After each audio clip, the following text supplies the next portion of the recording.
Hello दोस्तों, are के mix entertainment channel पर आपका स्वागत है। दोस्तों, इस साल संत तुकाराम जयंती 20 मार्च को मनाई जाएगी। संत तुकाराम एक महान भक्त और महान संत थे। भगवान कृष्ण की भक्ति में डूबे उनके जन्म ने ही भक्ति की अवधारणा को एक नया आयाम दिया। वे एक महान कवि भी थे और भारत में लंबे समय से चले आ रहे भक्ति आंदोलन के अग्रणी संत भी थे। इस कारण उन्हें संत तुकाराम के नाम से संबोधित किया जाता है। संत तुकाराम जी ने अपनी साधना और भक्ति से जिस आशा की किरण प्रज्वलित की, वह आज भी लोगों के दिलों में जगमगाती है। उनके भाषण में उस समय की स्थिति को दर्शाया गया था। तुकाराम जी की वाणी में जो गहराई और श्रद्धा दिखी, वह बहुत ही आश्चर्यजनक थी। तुकाराम की वाणी गंभीर, रमणीय, प्रभावशाली और मार्मिक रही है। उन्होंने फाल्गुन मास के कृष्ण पक्ष के दिन अपने शरीर का त्याग किया था। संतों और कवियों के साहित्य और उनके विचारों के संग्रह में जो आध्यात्मिक पक्ष परिलक्षित होता है, वह तुकाराम जी में भी दिखाई देता है। संत तुकाराम का जन्म पुणे के देहू नामक गांव में हुआ था। संत तुकाराम के जन्म के समय को लेकर विद्वानों में एक मत नहीं है, इसलिए उनकी जन्म तिथि को लेकर विद्वानों में मतभेद है। संत तुकाराम का जन्म एक ऐसे कुल में हुआ था जो भगवान पंढरपुर में गहरा विश्वास करता था। पंढरपुर की यात्रा में इस कबीले के सदस्यों का बहुत बड़ा योगदान होता है। वे चाहे कहीं भी हों, वे धार्मिक जीवन जीते हैं। देहू देहू गांव में उनकी अच्छी सामाजिक स्थिति थी।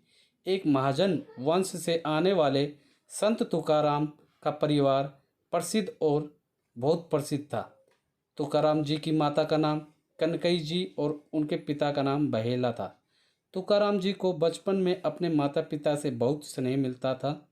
उन्होंने परिवार में जो धार्मिक माहौल देखा, उसका भी उनके जीवन पर काफ़ी प्रभाव पड़ा है।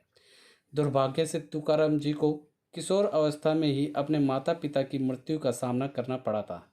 माता पिता की मृत्यु के बाद उनके जीवन में काफ़ी बदलाव आया। इसके बाद लगभग उसी समय एक अकाल ने पूरे क्षेत्र को प्रभावित किया। इसने उनके परिवार को भी प्रभावित किया। भयंकर अकाल के कारण उनके जीवन साथी और इकलौते पुत्र की मृत्यु हो गई। भूख से उसकी पत्नी और बच्चे की मौत ने उसे शब्दों से परे झकझोर दिया।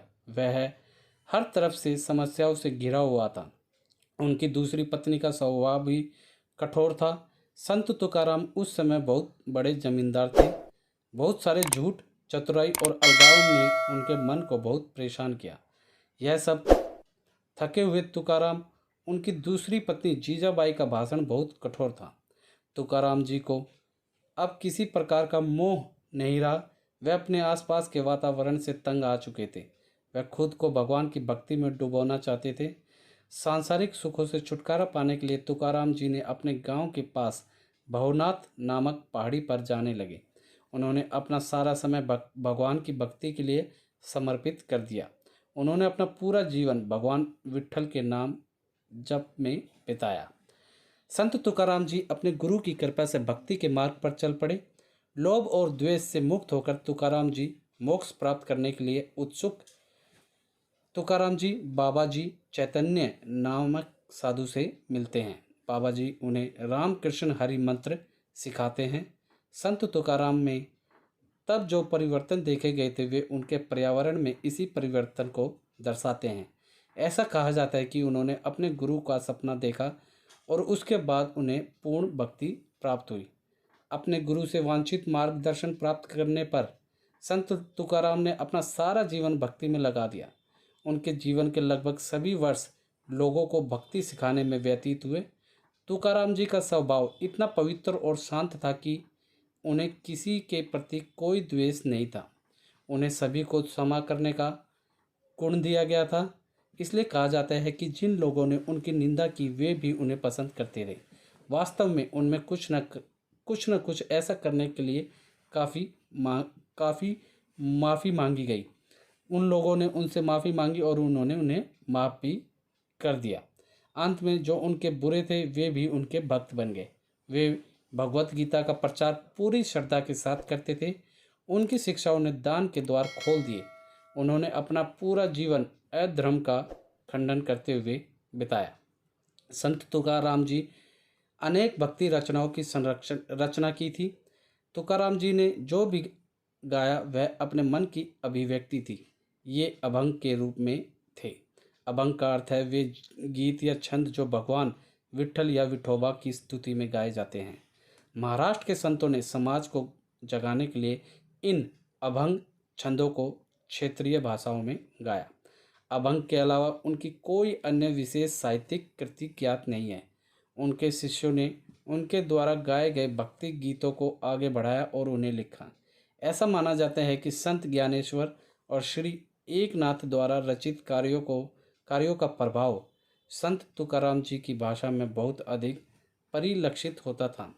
उनके विचारों पर ज्ञानेश्वरी रचना और एकनाथी भागवत ग्रंथों की छाप स्पष्ट रूप से दिखाई देती है। संत तुकाराम जी ने अपने भक्ति उपदेशों के माध्यम से लोगों को उनके जीवन में निराशा और शांति से उबरने में मदद करने की पूरी कोशिश की।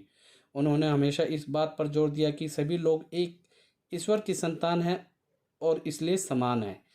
किसी के साथ भेदभाव नहीं होना चाहिए। उन्होंने धर्म के प्रचार प्रसार में महत्वपूर्ण भूमिका निभाई। संत तुकाराम जी को महाराष्ट्र धर्म का प्रचारक माना गया। उन्हें उनके सिद्धांतों के माध्यम से भक्ति आंदोलन ने तीव्रता प्राप्त की। तुकाराम जी का उस समय की सामाजिक विचारधारा पर गहरा प्रभाव था। जाति और वर्ण व्यवस्था पर धोखाधड़ी, समानता के सिद्धांत से व्यवस्था को लचीला बनाने में उनका योगदान हमेशा यादगार रहेगा। तो दोस्तों, उम्मीद करता हूँ इस वीडियो में मैंने आपको संत तुकाराम जयंती से जुड़ी सारी जानकारी अच्छे से दे दी होगी। दोस्तों, वीडियो अच्छी लगी तो वीडियो को लाइक करें, शेयर करें। चैनल पर नए हैं पहले कमेंट बॉक्स में संत तुकाराम जयंती की हार्दिक शुभकामनाएं या जो भी आप इनके बारे में कहना चाहते हैं वो लिख के बताएं दोस्तों। और दोस्तों, इसी के साथ यदि आप लोग मेरे चैनल पर नए हैं तो सब्सक्राइब बटन को दबाकर मेरे चैनल को सब्सक्राइब करें और न्यू नोटिफिकेशंस के लिए बेल आइकन पर क्लिक करें ताकि आपको ऐसी ही वीडियोस टाइम टू टाइम और सबसे पहले मिल सके। धन्यवाद दोस्तों। जय हिंद। और दोस्तों, अगर आप मेरा दूसरा चैनल आर के मिक्स शॉर्ट्स है, वो भी शॉर्ट्स वीडियोस बनाता है, उसे भी आप ज़रूर लाइक कर ले दोस्तों। वो भी अच्छा चैनल है मेरे हिसाब से। आप लोगों को उस पर भी प्यार देना चाहिए, या आप देंगे तो मेरे लिए अच्छा होगा दोस्तों। ठीक है दोस्तों, धन्यवाद दोस्तों। जय हिंद।